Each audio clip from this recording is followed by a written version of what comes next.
ia telah berubah menjadi benteng kesombongan, dipenuhi wajah-wajah yang lupa daratan. Rakyat berbicara, kalian mengejek. Rakyat mengkritik, kalian menghina. Bahkan ada yang berani menyebut rakyat tolol sedunia hanya karena mereka berani bersuara. Sahroni, ucapanmu itu bukan sekadar salah lidah. Itu adalah bukti betapa congkaknya mental seorang wakil rakyat yang lupa siapa tuannya. Kalian digaji dari pajak rakyat. Mobil mewahmu, gedung megahmu, fasilitasmu, semua dari keringat orang yang kau hina. Apakah kalian mengira rakyat akan diam ketika harga diri mereka diinjak oleh orang yang seharusnya melindungi mereka?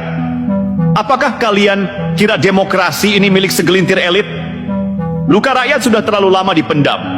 Luka dari kebijakan yang tak berpihak, dari UU yang lahir tanpa partisipasi publik, dari skandal korupsi yang tak henti-henti. Luka itu kini bernanah, dan ucapanmu hanya memperlebar robekannya. Rakyat muak, rakyat letih, dan ketika kemarahan rakyat sudah memuncak, tak ada kekuasaan manapun yang bisa menghentikannya.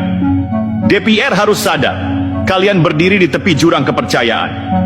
Satu langkah lagi, lembaga ini akan dianggap tak lebih dari panggung sandiwara. Jika kalian terus melecehkan suara rakyat, kalianlah yang akan disapu oleh badai kemarahan bangsa ini.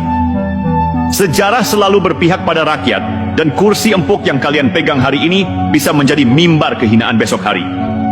Wahai Sahroni, wahai DPR, dengarlah suara yang kalian sepelekan. Rakyat bukan tolol, rakyatlah pemilik negeri ini. Jika kalian tak kembali rendah hati, jika kalian terus menutup telinga dan mulut hanya untuk menghina, maka bangsa ini akan mencatat nama kalian bukan sebagai wakil, tapi sebagai pengkhianat. Bangkitlah, wahai rakyat Indonesia. Jangan biarkan dirimu terus diremehkan oleh mereka yang seharusnya mewakilimu.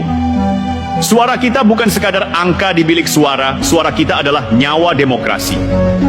Ketika wakil rakyat mulai menghina rakyatnya sendiri, itu tanda bahwa mereka sudah lupa jati diri. Dan ketika penguasa lupa diri, rakyatlah yang harus mengingatkannya. Jangan takut bicara, karena yang diam justru menanggung kehinaan. Jangan tunduk pada arogansi pejabat, karena mereka ada di sana bukan untuk menginjak, tapi untuk melayani. Negara ini berdiri bukan karena DPR, bukan karena kursi-kursi empuk di Senayan. Negara ini berdiri karena rakyat. Setiap rupiah pajak yang kalian bayar adalah darah dan keringat. Setiap kebijakan yang mereka buat seharusnya untukmu, bukan untuk melindungi kepentingan oligarki atau memupuk kekayaan pribadi. Dan jika wakil rakyat berani menyebutmu tolol, itu bukan sekadar penghinaan, itu tamparan yang seharusnya membuat kita bangkit dan berkata, cukup sudah. Sejarah bangsa ini penuh dengan bukti bahwa suara rakyat lebih kuat dari peluru, lebih tajam dari pedang, lebih tinggi dari kursi kekuasaan.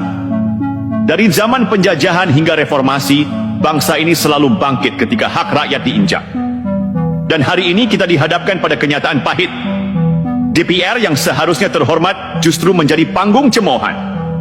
Maka ingatlah, wahai Sahroni, wahai DPR, rakyat bukan sekadar penonton. Rakyat bukan pelengkap penderita. Rakyat adalah sumber legitimasi.